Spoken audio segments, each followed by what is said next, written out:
June 2020. This was the height of the pandemic for most.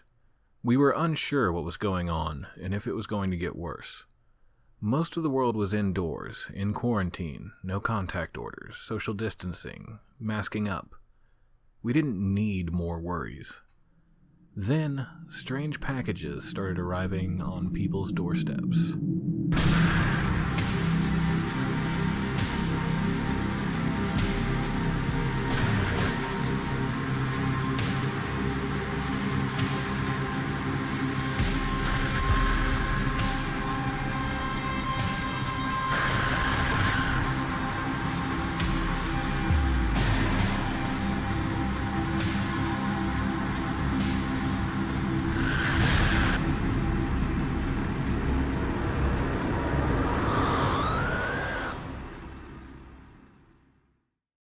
These packages, usually bearing a China Post shipping label, were marked as containing jewelry or toys. The packages were showing up at people's houses who in most cases hadn't ordered anything. What was in the boxes? Seeds. Just simple plant seeds. The seeds were showing up in multiple states at a strangely accelerated rate. Or maybe we were just paying more attention because the news was paying more attention. Pundits were quick to clutch their pearls, with some actually calling the shipments biological warfare. Departments of Agriculture in multiple states put out statements urging residents to, under no circumstances, plant the seeds. There was a pervasive worry that these harmless-looking seeds might contain potent toxins that would decimate livestock, or maybe invasive plant species that might have crowded out native crops. One man in Arkansas didn't get these warnings, and actually planted the seeds and nurtured them into full bloom. By all accounts, it was a wonderful little crop of squash. The state was incensed and impounded his plant, came to his home, dug it up at the roots, and confiscated it. It would have made a delicious soup, but the government wasn't allowing any new residents to Flavortown. A woman in New Mexico reported a much different experience. She claims to have planted the seeds, and instead of anything growing, she claims that the other plants in the garden began dying. This, of course, could not be verified. China Foreign Ministry spokesperson Wang Wenbin was quick to call out the China Post labels as fakes.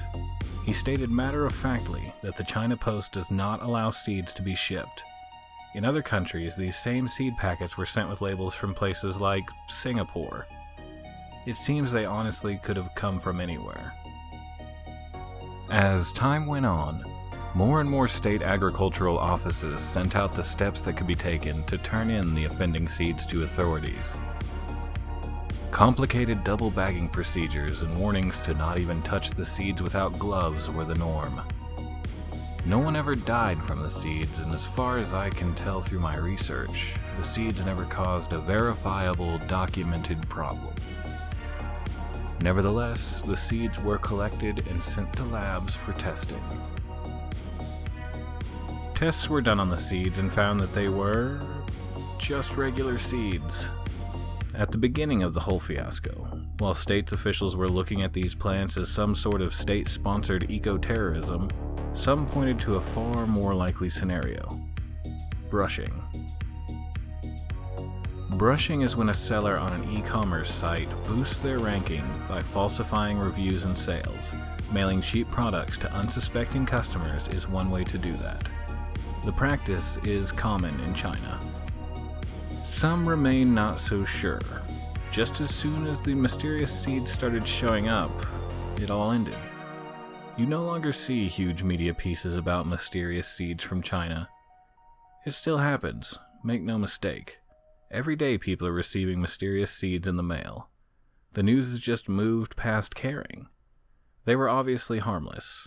I think it's probably time to return that man's squash plant. But what do you think?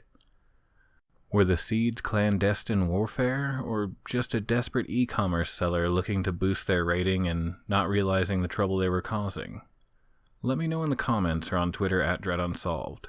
I'm also on Instagram and Facebook. If you liked this bit of mystery, remember to like and subscribe to be notified when new videos drop every Thursday. Thanks for watching.